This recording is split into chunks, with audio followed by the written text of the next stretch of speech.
경영자들이 기억해야 할 것은 인건비와 노동비용은 같은 것이 아니라는 것입니다.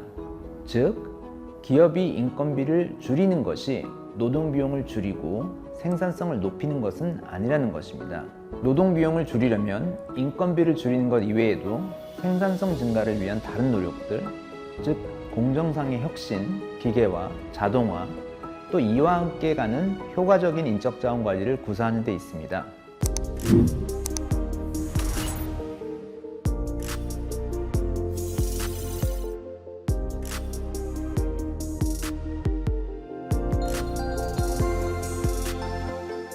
안녕하세요. 서울대학교 경영대학 이정현입니다.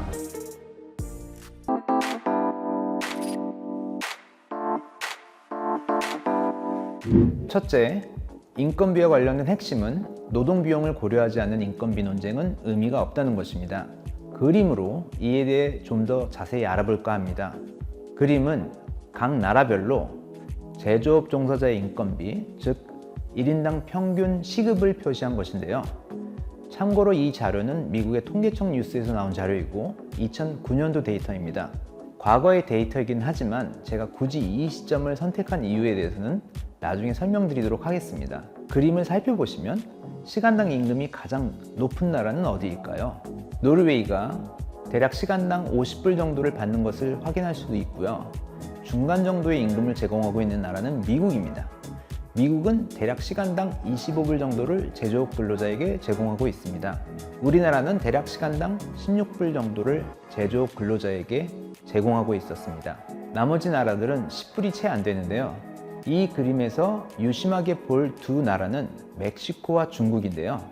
멕시코는 대략 3불, 그리고 중국은 시간당 0.81불로서 채 1불이 안 되는 것을 확인하실 수 있습니다. 전반적인 트렌드는 우선 북유럽 국가나 서유럽 국가의 인건비가 높은 편이고요.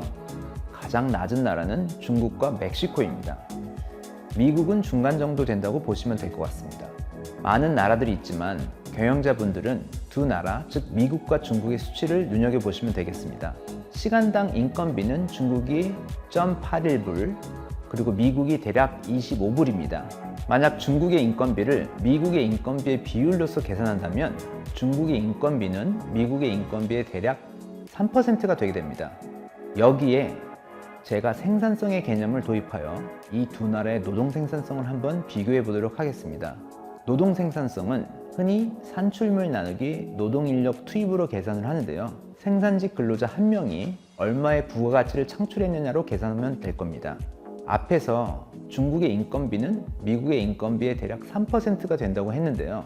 그렇다면 중국의 생산성은 미국의 생산성의 몇 퍼센트 정도가 될까요?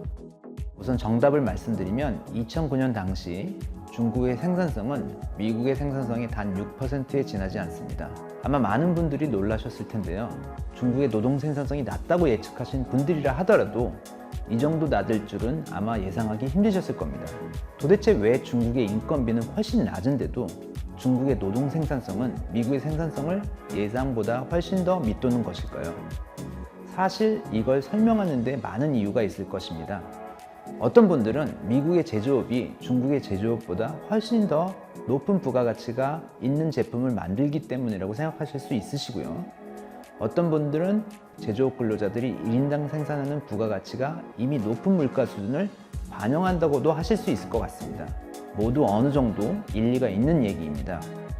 사람들이 얘기하는 가장 큰 요인은 같은 생산을 한다 하더라도 공정성의 혁신이나 자동화로 효율을 추구하면서 일하는 사람 또는 노동시간을 단축한다면, 그리고 이러한 환경에서 적절하게 맞물리는 인적자원 관리를 할 수 있다면 같은 산출물을 내면서도 적은 노동력을 투입하기 때문에 생산성은 느는 것입니다. 생산성이 높다면 인건비를 당연히 높일 수가 있겠죠. 다른 말로 설명드리자면 많은 경영자들이 인건비를 최소화하는 것이 생산성을 높일 수 있는 전략이라고 오해하는 이유는 인당 인건비와 노동비용의 개념을 혼동하기 때문입니다. 노동비용을 줄이려면 인건비를 줄이는 것 이외에도 생산성 증가를 위한 다른 노력들, 즉 공정상의 혁신, 기계화, 자동화, 또 이와 함께 가는 효과적인 인적자원 관리를 구사하는 데 있습니다.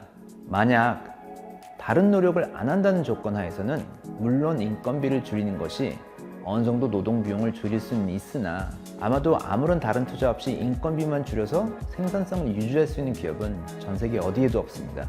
제가 2009년 예를 들었기에 아마도 많은 경영자들이 지금의 현재 상황에 대해서 궁금해 하실 텐데요. 10년 뒤인 2019년 중국의 인건비는 미국의 인건비의 4.8% 정도 되고 있습니다.